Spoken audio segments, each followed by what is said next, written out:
드라마로 역사 일으키 태종 이방원을 진행하고 있는데요. 드디어 지난주에는 태종 이방원이 중국의 사신으로 가는 장면과 그리고 경쟁 관계에 있었던 신덕 강씨가 죽음에 이르는 과정이 등장을 합니다. 사실 고려 말 조선 초는 워낙 많은 드라마에서 다루기도 했고 누구나 다 알고 있을 정도로 내용이 좀 빤합니다. 이렇게 다는 빤한 상황에서 어떤 스토리를 만들어가는 건 굉장히 어려운 일인 것 같습니다. 특히나 조선의 대표적인 여말선초의 대표적인 인물은 사실은 정도전인데요. 이 드라마는 어쩌면 태종 이방원에게 맞춰져 있다 보니까 초점이, 그러니까 정도전은 굉장히 보조적인 역할로밖에 등장을 하지 않습니다. 사실 이제 과거의 용의 눈물 같은 경우는 100편이 넘게 진행이 되다 보니까 스토리가 굉장히 탄탄했었는데, 이건 사실은 또 내용이 너무 급격하게 진행이 되다 보니까 순서가 좀 뒤죽박죽 되기도 하고 좀 앞뒤가 좀 안 맞는 경우도 막 등장을 합니다. 그런데 이런 상황에서 여기서 이 재미난 요소, 어떤 요소를 끄집어낼 것도 저한테도 굉장히 큰 고민입니다. 지난주에는 이방원이 중국의 사신으로 가는 장면이 나옵니다.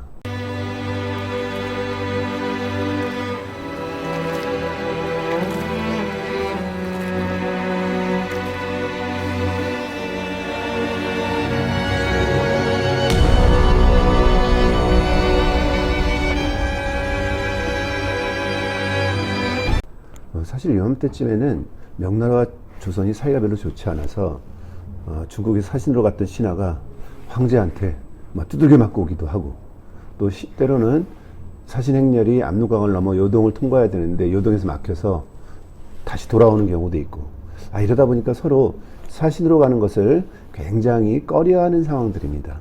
어쩌면 죽을지도 모른다, 이런 생각이 있기도 했던 거죠. 상황에서 드라마에서는 신도광우가 이방원을 약간 제거하고 싶다는 생각 속에서 사신으로 가게끔 상황을 만드는 장면이 나오는 거죠. 그래서 이제 태조가 그 이방원을 불러서 사신으로 가라 했더니 이방원이 이게 임금으로서, 즉 어명입니까? 아니면 아버지로서의 부탁입니까? 이렇게 질문하는 장면이 나오기도 합니다. 명에서 조선의 왕자를 사신으로 보내라고 요구해왔다. 그런데 황제가 묻는 말에 제대로 답할 수 있는 사람이 너밖에 없는 거야. 위험한 길이 될 거다. 다시 돌아오지 못할 수도 있다. 그래도 가겠느냐? 대답하기 전에 먼저 여쭙고 싶습니다. 그래, 말해보거라. 사신으로 가라는 말씀은 아버지로서의 부탁이옵니까? 아니면 임금으로서의 명의옵니까? 동아시아 외교관과의 핵심은 조공과 책봉의 관계입니다. 우리가 한동안 사대주의에 빠져서라는 말로 조선을 굉장히 부정적으로 보았었는데요. 사실 사대주의와 사대는 다르죠.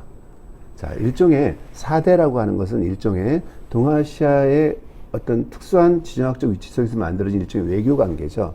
그래서 맹자가 이야기했듯이 작은 나라는 큰 나라의 사대를 하고 큰 나라는 작은 나라를 사소한다고 했어요.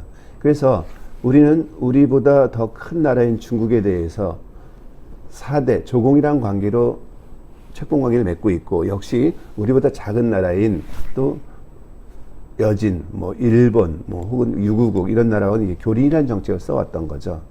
지금도 마찬가지죠. 지금도 저희가 남북한이 이렇게 대립하고 있는 상황 속에서 저희끼리, 우리 민족끼리 마음대로 뭔가를 할 수도 없습니다.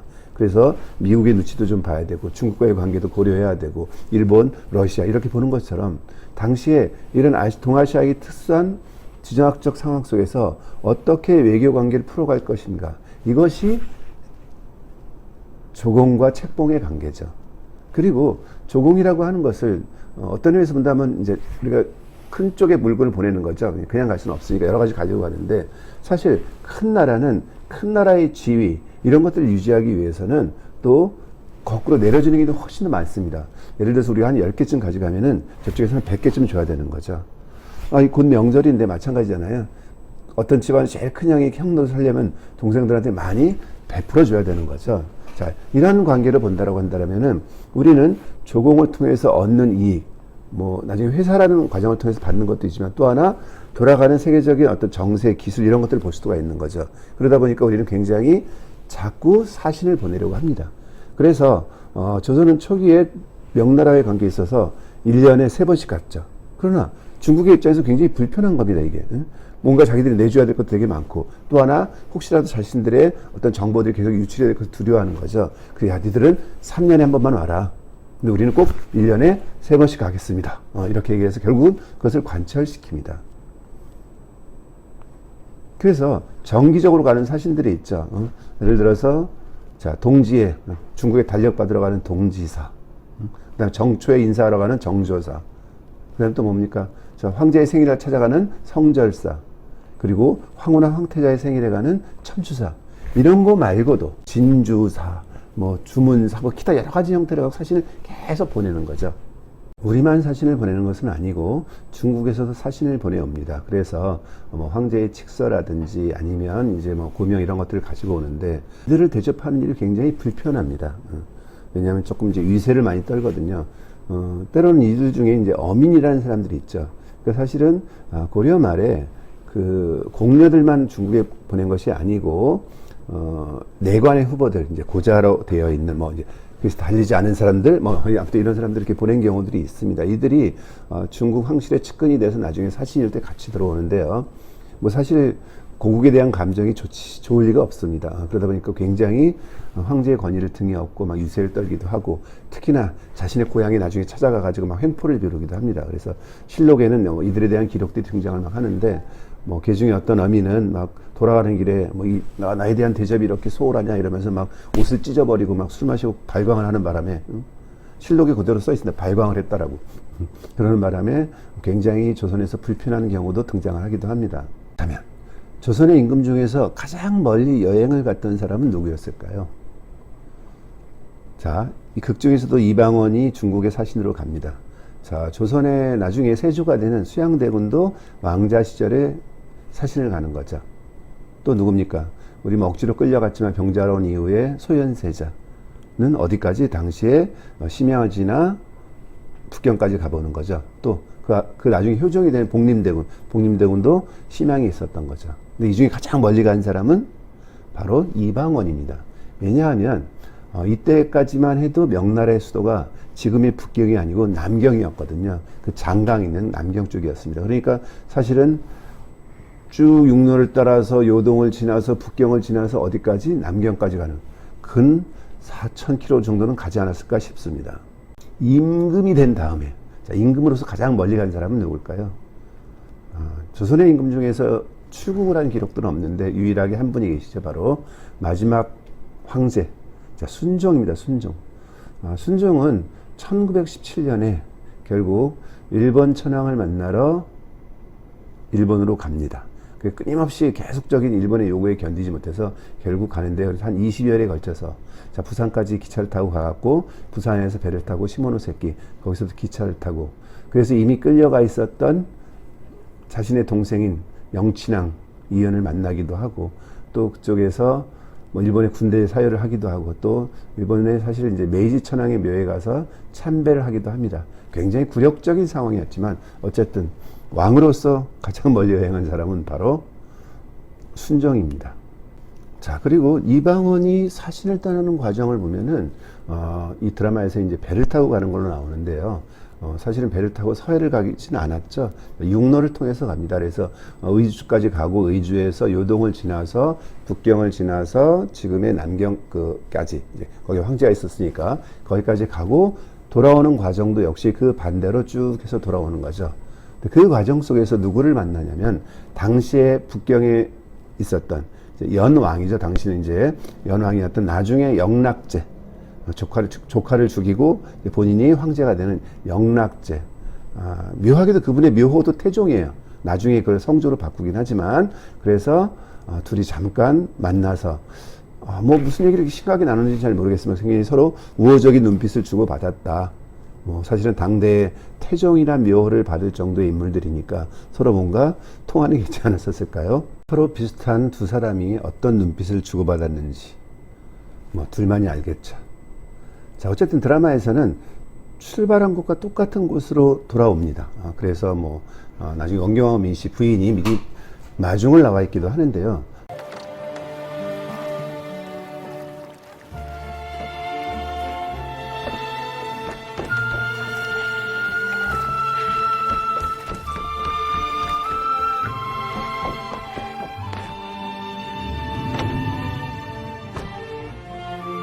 사실은 이때 이미 조선은 수도를 한양으로 옮겼습니다. 개성에서. 그래서 출발한 곳은 개성이었지만 돌아온 곳은 한양입니다.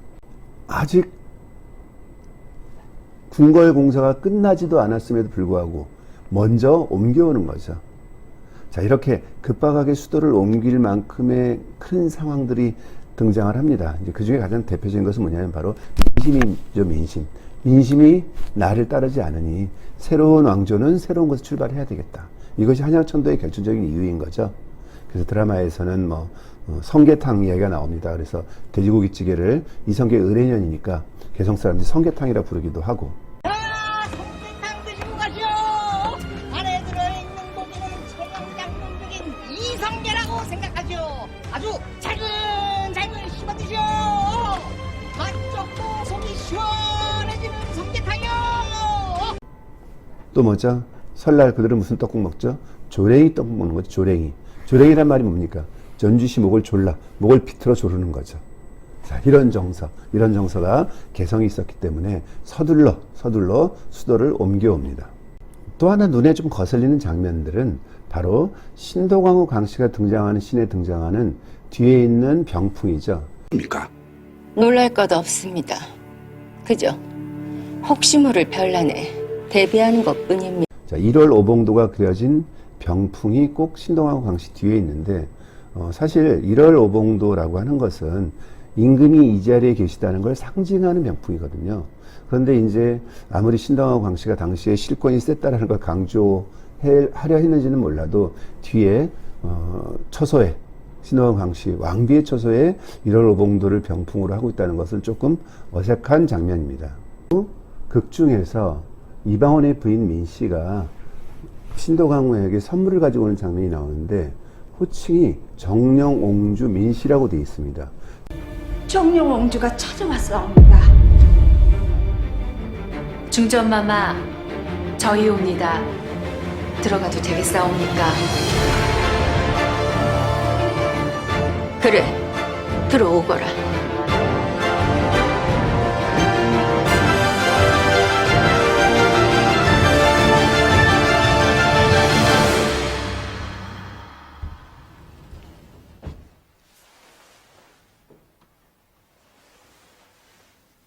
앉거라.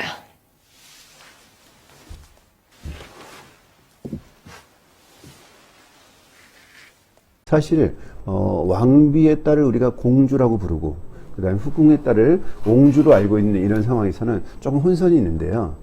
고려 말에는 이런 호칭들이 굉장히 뒤섞여 있는 경우가 굉장히 많습니다. 그래서 뭐 공주, 옹주, 궁주, 뭐 택주, 뭐 기타. 특히나 원간섭기에 원나라 공주를 공주라고 한 이후로는 그런 호칭은 고려 사람들이 쓰이지 않는 거죠. 그래서 뭐 처소의 이름을 따서 궁주라고 부르기도 한다라든지 또 뭐 왕자의 부인을 옹주라고 하기도 하고 그래서 굉장히 이렇게 혼선이 되어 있다가 혼용을 하는 거죠. 혼용이 되어 있다가 나중에 이제 조선 태종 때 이것을 다 정리를 합니다. 그래서 우리가 지금 알고 있는 공주, 옹주, 정비에 따른 공주, 후궁에 따른 옹주라고 부르는 거죠. 자, 그럼 세자도 딸이 있을 텐데 자, 세자의 정민에 따른 뭐라고 부르냐면 바로 군주라고 부릅니다. 그리고 세자 역시 두 번째 부인이 있을 수 있겠죠. 그때는 현주라고 부르는 거죠. 그래서 공주, 옹주, 군주, 현주. 자, 이렇게 정리가 됩니다. 그런데 조선이 특이하게 이 과정을 끝에서부터 올라오신 분이 계세요. 이게 누구냐면 바로 문종의 딸, 즉 단종의 누이인 경혜의 공주입니다. 경혜의 공주.